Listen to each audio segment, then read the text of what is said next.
Myself Indira Bose from acres and beyond. শ্রীনাভিয়ামে কাজের progress কতটা হয়েছে চলো দেখে নিই। ফেজ 1-এ পেডেস্টাল কাস্টিংয়ের পর 6 ফুট মাটি ব্যাকফিল করে কলম casting up to plinth level অব্দি হয়ে টাই বিম কনস্ট্রাকশন ও কাস্টিং পারফেক্টলি কমপ্লিট হয়ে গেছে। তারই মধ্যে আমাদের ফেজ 2-এর কাজের জন্য 6 ফুট মাটি বার করা হয়েছে, যেটা আমরা ইউজ করেছি ফেজ 1-এর ব্যাকফিলিং পারপাসে। এখানেও আগের মতো পাইলিং করা হবে আর সমানভাবে আপ টু প্লিন্থ লেভেল কলম ও টাই বিম কাস্টিং করা হবে। টোটাল এই ফেজে আমরা 12টা পকেটস নিয়ে কাজ করছি।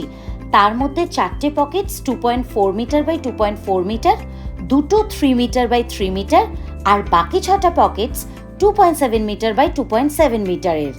এই প্রজেক্টে কাজের আপডেট আপাতত এতটাই।